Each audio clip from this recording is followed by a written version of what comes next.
Honourable Dr. Peter Sharp. Thank you, Mr. Speaker. I've listened to various interpretations of what is happening around this bill.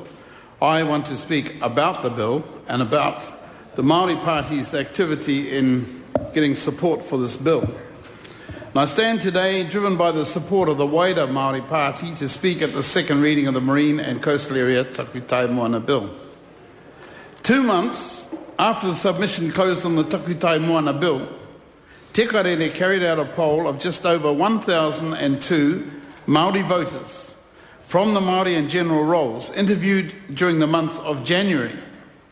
There was only 1 percentage point difference between those who thought the Māori Party should support the bill and those who thought the Māori Party shouldn't. But by far the greatest result was a massive 37.2% of voters who felt they didn't know. So this points out to me the insignificance in terms of the life of New Zealand and day-to-day needs and issues that this bill plays in their lives. Minister Turia and I, we attended a number of iwi leaders' hui. At one hui here in Wellington, we attended a hui with 70 tribal and hapu representatives present. In the discussion of this bill, some opposed it, some supported it, and they gave their reasons for doing so. But at the end of our discussions, the entire group expressed their favour and support for the Māori Party's stand in repealing this bill of 2004 as we promised. Once again, in Waitangi weekend, just last month, a similar hui was held, a similar number of leaders were there, and once again, they voted their thanks and their support for the Māori Party's activity around this bill. So any talk of 95% of Māori opposing this bill is not only fabrication, it's mischievous. The Māori Party cannot afford to walk away. We could not face our future giving away the best opportunity we have to make a difference. We knew that neither of the larger parties on their own, red or blue, would touch this legislation with a barge pole if it was not to achieve progress this term. And yet not one Māori has come to me and said, please do what we can to entrench the 2004 foreshortened seabed bill for the rest of time. In fact, as the Tāmaki Makaurau, my electorate, told me so forcefully in the media yesterday, just, and I quote, hurry up and repeal the Foreshore and Seabed Act. And that was after a number of hui that I'd held this month, but also earlier hui. Of close to 4,000 submissions received on the 2004 Act, 94% opposed it. 5 years later, in the 2009 ministerial review of that Act, the bitter opposition to the 2004 Act was still profoundly evident.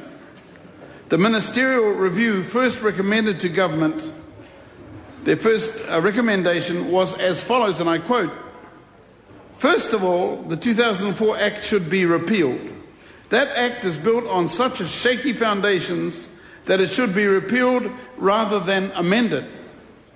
It is necessary to start again. It also gave Māori such umbrage that many of them will not buy into an alternative statutory regime unless the old Act is seen to be repealed. And I end the quote from that review. And so what have we done? Very simply, the Māori Party is to start again. We have started again by restoring the ability for customary title to be recognised. This bill explicitly recognised the enduring mana-based relationship to whānau, hapu and iwi, to the marine and coastal area of their rohe. The automatic award of mana tuku iho demonstrates this. Māori do not have to prove anything in order to achieve this recognition. It is theirs by right, as tangata whenua. But importantly, this bill starts again by establishing the fundamental and indeed pivotal importance of tikanga in determining title. The 2004 Act did not incorporate tikanga in its tests. This bill, the Takutai Moana bill, encompasses tikanga as a key element in the test for customary title and allows for differences in tikanga from group to group. The tests, of course, have been a major concern for whānau, hapu and iwi, and a key point of negotiation for us in the duration of this bill. We have argued for recognition of different ways that Māori have continued to exercise kaitiakitanga over foreshore and seabed areas. And we acknowledge too the very real need to ensure that raupatu claimants are not excluded through the requirement to satisfy the court or Crown officials that raupatu did not cause a substantial interruption to the exclusive use and occupation of the Takutai Moana. And we welcome the initiative taken by Hapu of Ngāti Ranginui Iwi, who provided the wording which would exempt iwi and hapu from having to do this, to give raupatu iwi the certainty that they seek, to ensure that raupatu will not be deemed a substantial interruption when they make claims for title. And we acknowledge the very significant contribution made by Ngai Tahu to this aspect of the debate. Mark Solomon spoke passionately to the Select Committee about being disqualified from the bill by reason of their generosity. He was speaking about the practice of manaakitanga, of hospitality, of sharing, which was demonstrated in their sharing the bounty of the sea and the bounty of the foreshore. We believe the consideration of manaakitanga is vital to successful understanding of the framework around this bill. And we are pleased that through our intervention, it now forms part of the preamble to the bill. I think it is important to note that a historical breach of the treaty does not automatically break the chain of continuity necessary to prove exclusive use and occupation. It is possible that customary title could exist in an area where breaches of treaty have occurred.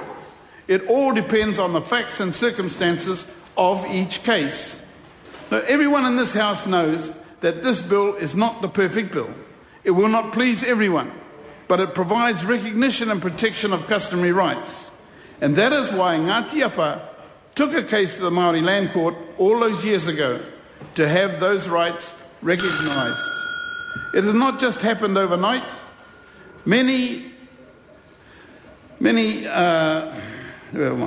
It's not just happened overnight. Many thousand submissions of hui, of legal papers, of frameworks, of polls and surveys have been undertaken since 2003, when the Court of Appeal agreed that Ngāti Apa could have customary title investigated by the courts.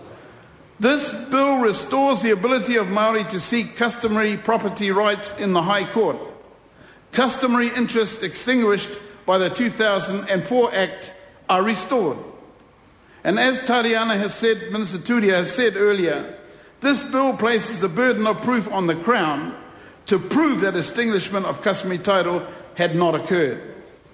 I concur with the thinking of our leaders who have encouraged hapu and iwi to start preparing for negotiations process to establish a precedent. We have worked hard to ensure that there is funding in place to be made available to iwi in a manner similar to how claimant funding is provided for the treaty settlement negotiations process. We do, of course, recognise that the bill does not settle all the issues, but it does keep them alive. There was a very strong message from the submissions made by whānau hapu and iwi that we must apply every effort to ensure the momentum is maintained in creating a new treaty-based longer conversation to recognise and give effect to the mana of hapu and iwi. The Māori Party pledges support our ongoing commitment to that call, a call we will take up with passion in the constitutional review, and indeed a call which will continue to motivate us in every policy outcome we seek. And if there's one key challenge that we must adhere to, In every successive stage of this bill and every bill in front of the House, it will be the message of the 2004 Sorry to interrupt the honourable member. His time has expired.